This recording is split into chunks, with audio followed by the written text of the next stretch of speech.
sahabat Adi bin Hatim At-Ta'i. Mungkin jarang mendengar. Beliau ini dari kabilah Arab At-Tai, yakni kabilah yang ada di sekitar Jabal Aja dan Jabal Salma. Sekarang ini wilayah Ha'il, Arab Saudi, suku Bahari, dan beliau ini raja pada masa itu. Awalnya tidak mau masuk Islam dan beliau mewarisi kerajaan dari ayahnya, juga mendapatkan seperempat dari ghanimah. Jadi kalau ada perang, seperempatnya 25%-nya masuk ke kasnya raja. Jadi beliau ini orang yang sangat kaya sebetulnya pada masa itu.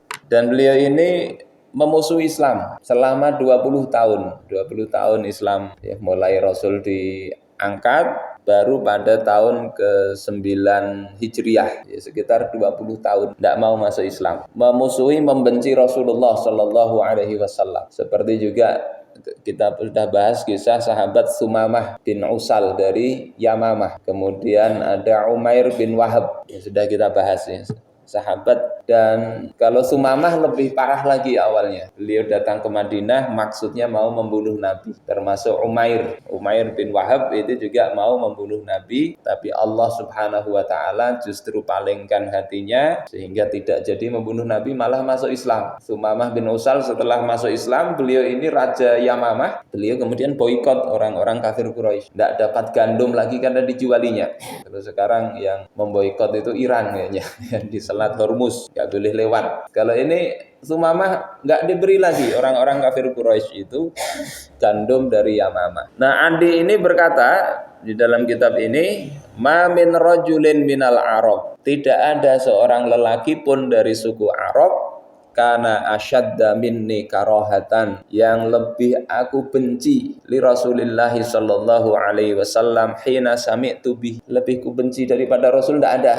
Ketika aku mendengar disebut namanya, benci betul. Ini Adi bin Hatim. Awalnya beliau ini orang terpandang dari raja, penguasa dari dari Ta'i. Kemudian agamanya agama Nasrani. Jadi itu mendengar Rasul, kemudian paling muar. Kadang mendengar ngarannya kadang. Nah, kemudian Rasulullah Shallallahu alaihi wasallam setelah beliau itu diangkat menjadi kepala negara di Madinah lewat Iqrar Aqobah, Baiat Aqobah kedua, yang itu 70-an orang-orang di Madinah itu mengangkat Rasul sebagai pemimpin mereka. Rasul itu melakukan banyak penaklukan. Ada di dalam tarikh At-Tabari disebut beliau itu melakukan 27 kali ghazwah. Jadi pasukan beliau ikut hadir di situ 27 kali. Usia sudah 50 tahun lebih, tapi dalam pasukan beliau ikut berangkat. Berarti kalau di rata-rata 10 tahun,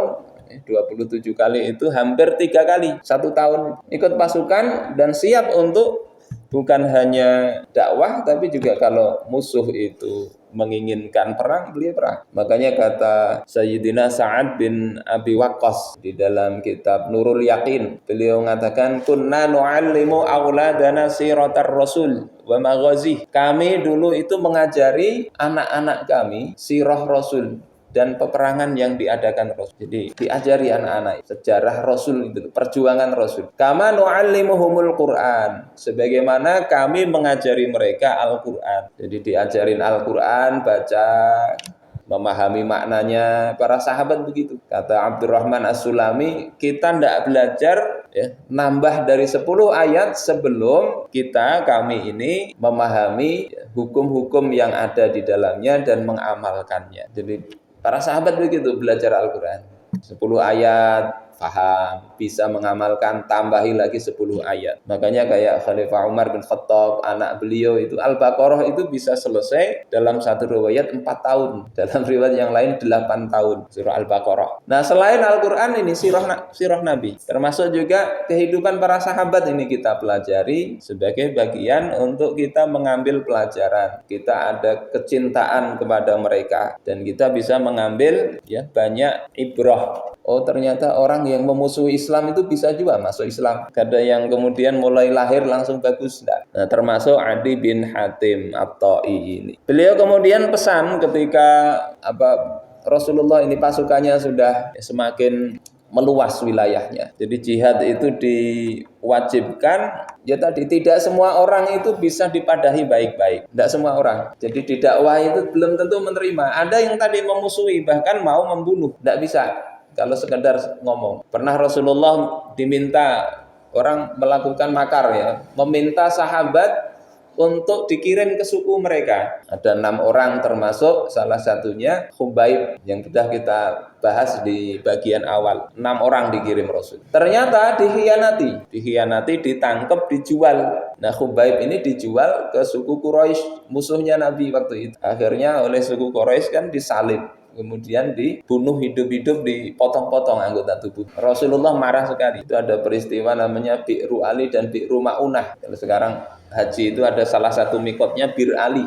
Itulah ada peristiwa itu, pengkhianatan. 70 lagi sahabat, ada suku yang lain bersumpah ini akan dilindungi. Untuk apa? Tugasnya mengajari Islam. Ternyata juga dibunuh oleh mereka. Jadi namanya kadang mau damai itu harus kuat.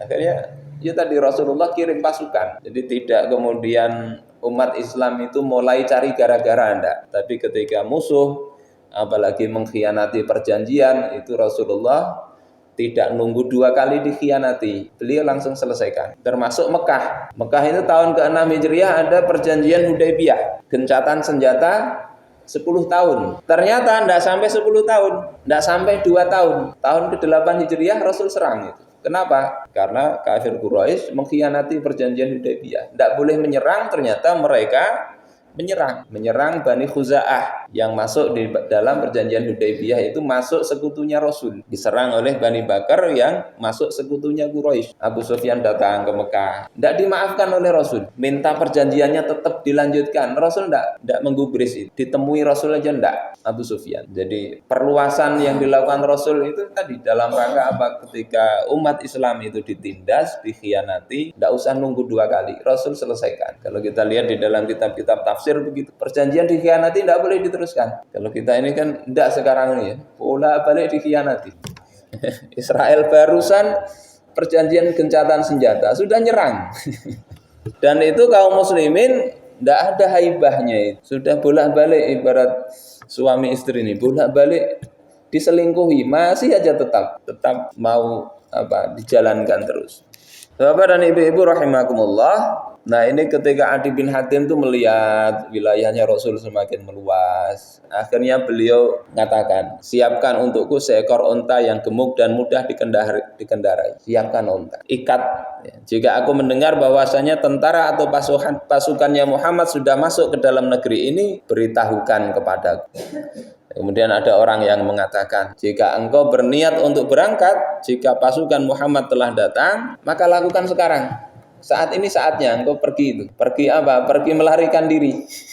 Kalau sudah kalah gimana? Raja itu kan begitu, Bahari. Raja kalau sudah kira-kira kalah, lari. Jarang ada raja yang sifatnya kesatria, menghadapi musuh di luar mati-mati. Yang paling banyak kan prajurit. Prajurit mati habis dia buka. Akhirnya memang pergi, Adi bin Hatim pergi, mengajak istri dan anak-anak. Itu diajak oleh Adi bin Hatim pergi ke satu tempat, pergi ke daerah Syam, bergabung dengan penganut agama Nasrani, tinggal bersama mereka. Tetapi ternyata tidak semua keluarganya dibawa, tergesa-gesa ketinggalan. Ada saudara perempuannya yang ketinggalan di Najd dan beberapa orang lain di Ta'i. Tidak sempat jemput, namanya juga perang ya, perang mendadak. Tidak ada WhatsApp dulu ya. Kalau ada WhatsApp kan, oh itu sudah lokasinya di sana aja.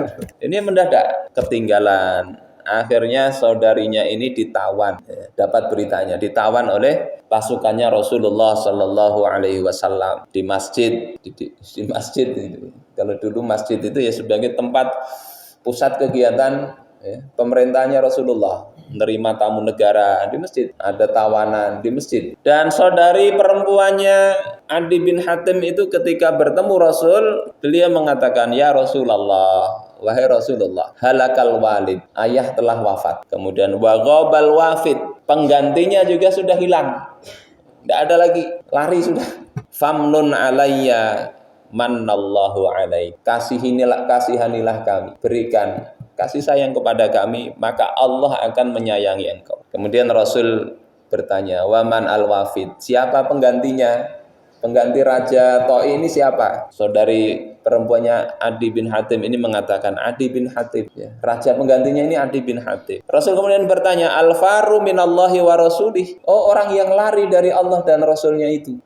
Kalah bukahnya dengan anak dan istri. Kemudian Rasulullah tidak menghiraukan saudari perempuannya Adi bin Hatim. Besok harinya lewat lagi Rasulullah Shallallahu Alaihi Wasallam di depan perempuan ini dan berkata yang sama. Saudarinya Adi bin Hatim minta diberikan kebaikan, minta dibebaskan. Jadi famnun alayya itu maksudnya ya bisa kasihanilah kami, berikan apa? Maksudnya berikan kebebasan, bebaskan kami, diminta dibebaskan. Jawaban Rasul sama, ya, siapa itu penggantinya? Adi bin Hatim. Oh, orang yang lari dari Allah dan Rasulnya itu. Akhirnya pergi. Jadi Rasul kadang begitu cara beliau di dalam menghadapi orang. Ada satu orang yang ketika Rasulullah bersama pasukan itu ingin ikut bergabung kepada Rasul. Rasul kemudian katakan, apakah engkau muslim? Kata dia, enggak. Aku ingin berperang bersama engkau untuk dapat ghanimah. Sama-sama, kalau perang kan ada rampasan perang, ingin dapat harta. Rasulullah tidak menghiraukan. Beberapa kali akhirnya dia masuk Islam. Saudarinya Adi bin Hatim ini sama diperlakukan oleh Rasul, kada diherani, tidak dihiraukan. 2 kali sudah. Kemudian besok harinya lagi Rasulullah ketemu saudarinya Adi bin Hatim ini. Kemudian Rasulullah berikan kebebasan. Jadi 3 kali. Makanya kita ini kalau meminta kepada Allah nggak usah busan-busan, karena belum tentu ya, begitu berdoa langsung dikabulkan. Enggak.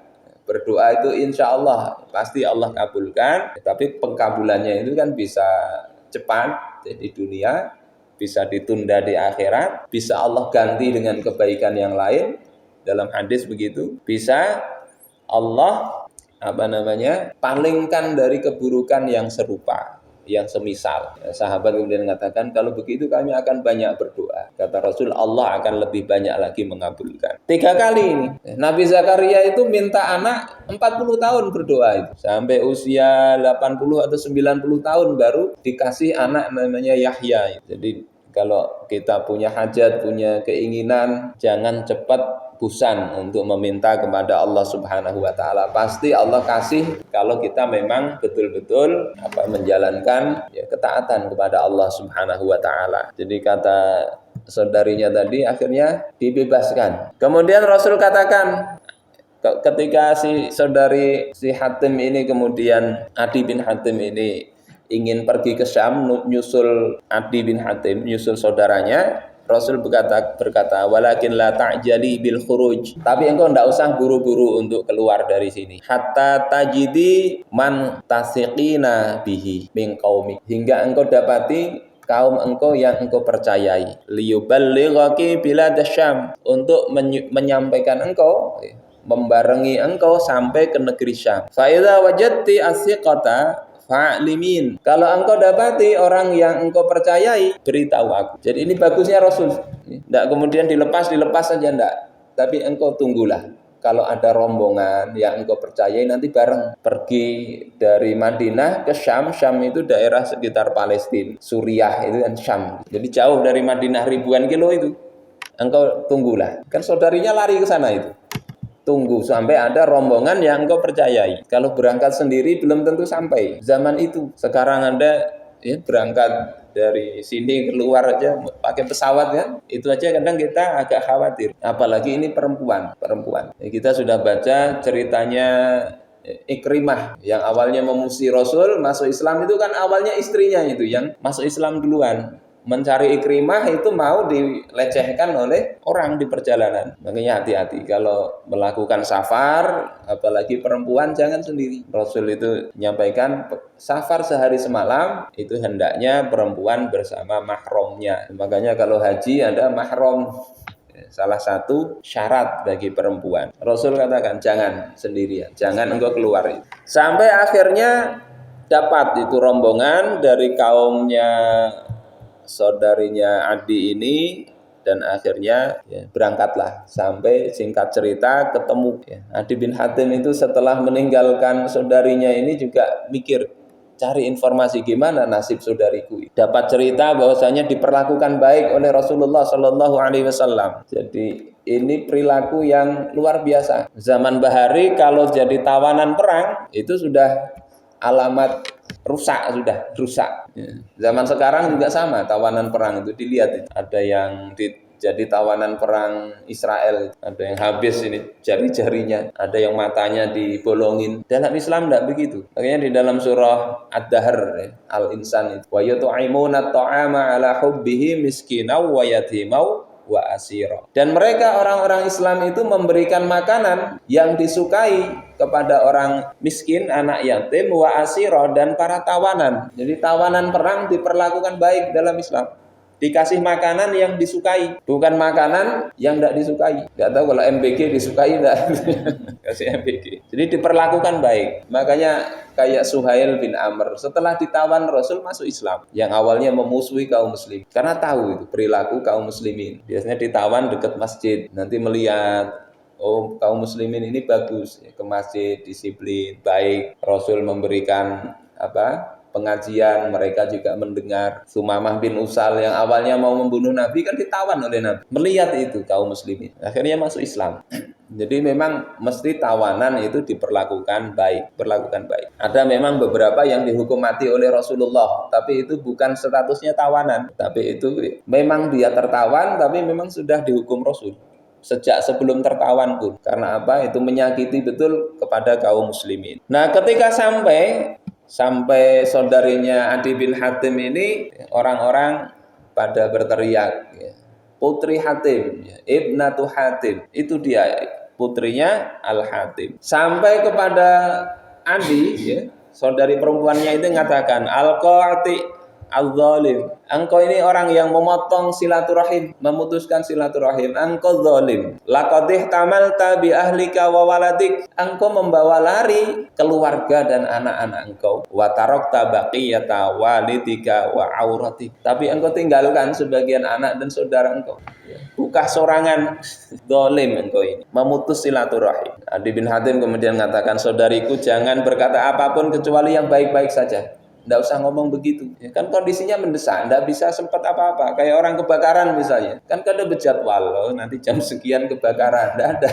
Kalau ada berjadwal nyaman itu, siap-siap ya kan. Jadi Adi bin Hatim sebetulnya juga ingin. Ini orang baik. Ya, walaupun belum masuk Islam itu baik, terkenal dermawan juga. Kada mungkin lah meninggal saudara itu sengaja, tapi kondisi. Jadi dibujuk oleh Adi bin Hatim untuk bercerita. Kemudian ternyata ceritanya persis seperti yang didengar, yakni bahwasanya dia diperlakukan baik oleh Rasulullah Shallallahu Alaihi Wasallam. Setelah itu baru diskusi, bagaimana pendapat engkau tentang lelaki ini? Maksudnya Nabi Muhammad Shallallahu Alaihi Wasallam. Dan saudarinya ini orang cerdas, diminta pendapatnya. Kemudian saudarinya mengatakan, Ara wallahi, aku melihat demi Allah, antal haqa bihi syari'an, agar engkau ini cepatlah bergabung dengan dia, yakni dengan Nabi Muhammad. Fa iyakun nabiyyan falisabiqi ilaihi fadluhu, kalau dia itu nabi, ya betul-betul nabi, maka siapa yang cepat bergabung dengannya, dia akan mendapatkan keutamaan. Jadi beda antara yang segera menerima kebenaran dengan yang tidak. Makanya ada istilah as-sabiqunal awwalun, orang-orang yang paling duluan masuk Islam. Keponakannya Khadijah, istrinya Rasulullah, itu juga menyesal. Padahal sudah tahu ini Nabi Muhammad betul, tapi setelah Fathu Makkah baru masuk Islam. Setelah Fathu Makkah. Jadi menyia-nyiakan banyak waktu, lambat menerima kebenaran. Ini saudarinya Adi bin Hatim. Cepat engkau bergabung dengan Muhammad. Kalau dia betul-betul Nabi, maka yang duluan itu yang lebih utama. Wa iyakun malikan falan tudzalla indahu wa anta'an. Kalau dia itu sekedar raja, maka engkau tidak akan terhina di sisinya, dan engkau akan tetap menjadi diri engkau, tetap jadi penguasa. Ini nasihat dari saudarinya. Jadi kalau raja, ini raja yang baik, tidak akan menzalimi kepada tawanan aja berlaku baik, apalagi sekutu. Kalau dia nabi lebih bagus lagi. Akhirnya Adi bin Hatim siap bekal dari Syam itu menuju ke Madinah. Tidak ada pengawal, tidak ada surat, tidak ada apapun. Jadi datang kosongan. Jadi suruh berangkat. Dia dapat kabar bahwasanya Rasul itu pernah berkata, "Innila arju ayyaj'alallahu yada'ati fi yadi." Aku berharap Allah Subhanahu wa taala menjadikan tangan Adi itu bersama tangan, yakni sama satu grup dengan Rasulullah Shallallahu alaihi wasallam. Jadi ini doanya Rasul, seperti ya Rasul mendoakan tokoh-tokoh yang lain. Ketika ketemu Rasul, yang beliau waktu itu di masjid, maka Adi ucapkan salam. Kemudian ditanya, siapa engkau? Kata dia, aku adalah Adi bin Hatim. Kemudian diajak oleh Rasulullah ke rumahnya. Sampai rumah, tahu ini Adi bin Hatim, ini bukan raja. Kalau raja tidak mungkin begini. Demi Allah dia tidak raja. Kemungkinannya ya pasti Nabi. Kemudian dihamparkanlah ya, bantal yang isinya sabut, ya, tempat duduk yang agak nyaman didudukin. Kemudian disuruh duduklah Adi bin Hatim. Adi bin Hatim malu karena itu tempat duduknya satu, itu digunakan untuk Adi bin Hatim. Maka Adi bin Hatim mengatakan, engkau saja yang duduk di atasnya. Kata Rasulullah, engkau saja. Akhirnya duduklah di situ, sementara Rasulullah duduk tanpa alas. Bahari itu ya di masjid aja kan ada alasnya. Kalau sekarang kan nyaman, ada karpet atau ada. Kalau dulu ketika tidak ada alas, ya duduk di tanah, di pasir. Rasulullah mengimami di Masjid Nabawi yang tanpa alas, di pasir itu. Makanya ada sebagian aliran yang sholat nggak boleh pakai gini katanya. Harus ke tanah. Ada itu aliran kayak gitu. Karena nyontoh Nabi ini ketika menundukkan ini kena tanah. Pas hujan kan jarang. Pas hujan ini nempel pasir kadang di dahi beliau. Itu ada yang memahaminya begitu. Padahal ya tidak harus begitu. Rasulullah duduk di pasir, Adi bin Hatim duduk di bantal tadi. Maka dalam hati Adi mengatakan, demi Allah ini bukan kebiasaan seorang raja. Kemudian singkat cerita, Rasulullah Shallallahu alaihi wasallam kok nunggu-nunggu tidak ada bersyahadat ini. Rasulullah kemudian mengatakan, la'allaka ya Adi, bisa jadi wahai engkau wahai Adi, innama yamna'uka minad dukhuli fi hadzal din ma tarahu min hajatil muslimina wa faqrihi. Bisa jadi yang membuat engkau itu tidak segera masuk Islam itu adalah apa yang engkau lihat dari kebutuhan kaum muslimin dan kefakiran mereka. Engkau nggak mau masuk Islam, ini Rasulullah ngomong gitu. Engkau nggak mau masuk Islam karena melihat kami fakir. Ya. Fawallahi demi Allah, la yushikannal malu ayyufidha fihim la yujadu may ya'khudhuh. Demi Allah, hampir-hampir atau sebentar lagi harta itu akan melimpah ruah di kalangan kaum muslimin hingga tidak ada lagi orang yang mau ngambil. Ini Rasul ngomong begitu. Dan memang kan betul. Tidak sampai 100 tahun. Pada masa Umar itu sudah melimpah itu harta. Rasulullah wafat. Abu Bakar itu sekitar berapa tahun? 2 atau 3 tahun. Setelah itu Umar menjabat itu harta melimpah. Sampai Umar nangis. Kata Abdurrahman bin Auf, ini saatnya bersyukur, harta banyak, bukan nangis. Kata Umar, kalau harta ini tanda kebaikan, tentu pada masa Rasul sudah banyak. Kalau karena sugih ini pasti bagus. Pada masa Rasul tentu dikasih banyak. Pada masa Abu Bakar dikasih banyak. Kemudian Umar ingat ya ayat apa? Sanastadrijuhum min haitsu la ya'lamun. Ini bisa jadi istidraj. Dikasih banyak harta, tapi justru tambah merosot kehidupan. Pada masa Umar yang kedua, Umar bin Abdul Aziz, tidak sampai 100 tahun itu membagi zakat ke Ethiopia ini, Habasyah. Beliau ngutus namanya Yahya bin Sa'ad bagi zakat. Ternyata di sana tidak ada yang mau nerima. Khalifah Umar bin Abdul Aziz telah membuat kami tercukup. Coba bagi ke sini. Bagi ke sini kira-kira banyak rebutan. Ya Adi, bisa jadi engkau karena melihat fakir akhirnya tidak mau masuk Islam. Wala'allaka ya Adi innama yamna'uka minad dukhuli fi hadzal din ma tara min qillatil muslimina wa kathrati aduwihim. Wahai Adi, bisa jadi yang menghalangi engkau masuk ke dalam agama ini, engkau melihat kaum muslimin sedikit dan musuhnya banyak. Fa wallahi la yushikanna an tasma'a bil mar'ah takhruju min qadisiyah ala ba'iriha hatta tazura hadzal bait la takhafu ahadan illallah. Sebentar lagi wahai Adi, engkau akan mendengar wanita itu keluar dari Qadisiyah, daerah sekitar Persia, naik onta dia, kemudian pergi ke Madinah ini, la takhafu ahadan illallah. Dia tidak akan takut kepada seorang pun selain Allah Subhanahu wa taala. Artinya akan aman, akan Islam semua itu. Sebentar lagi. Dan betul Rasulullah wafat itu seluruh jazirah Arab itu ada di dalam kekuasaan beliau. Yang sekarang itu jadi 7 negara itu. Murayawa Arab Saudi, Bahrain, Qatar, Yaman, dan Uni Emirat Arab itu dulunya satu negara di bawah kepemimpinan Rasul saat Rasul wafat. Pada masa Abu Bakar meluas, pada masa Umar meluas sampai Syam, Palestina, Suriah, Damaskus itu, sampai Mesir dan meluas terus. Wala'allaka innama yamna'uka minad dukhuli fi hadzal din annaka tara annal mulka was sultan fi ghairil muslimin. Bisa jadi wahai Adi, engkau itu terhalangi masuk Islam, tidak mau masuk Islam karena melihat bahwasanya kekuasaan negara adidaya itu ada pada selain kaum muslimin. Negara top waktu itu kan Romawi dan Persia. Wa aimullah, demi Allah, la yushikana antasma'a bil qusur al bait min ardi babil qad futihat alaihim. Sebentar lagi engkau akan mendengar ya istana putih, gedung putih ya istananya Kisra itu akan ditaklukkan oleh kaum muslimin. Wa inna kunuza Kisra ibni Hurmuz qad sarat ilaihi, dan perbendaharaannya atau hartanya Kisra itu akan menjadi milik kaum muslimin, dan itu terjadi. Salah satu yang dijanjikan untuk memakai perhiasannya Kisra itu adalah Suraqah. Suraqah ketika mengejar Rasul hijrah itu kan, oleh Nabi dikatakan, kembalilah, nanti engkau dapat mahkotanya Kisra. Suraqah ini walaupun orangnya tidak masuk Islam ya, mau nangkap Nabi tapi percaya kepada Nabi, buliknya bulik. Dan pada masa Umar itu Kisra dikuasai kaum muslimin. Suraqah kemudian dipakaikan mahkotanya Kisra, tapi diambil lagi oleh Umar, kan cuma memakai. Ini jadi hartanya kaum muslimin. Akhirnya singkat cerita Adi bin Hatim ini masuk Islam dengan keislaman yang baik. Mudah-mudahan Allah jadikan kita dapat barokah dengan membaca mengenal sahabat Adi bin Hatim. Jadi walaupun terlambat, sebetulnya tidak ada yang terlambat. Selama belum mati itu adalah langkah untuk ke arah kebaikan senantiasa terbuka.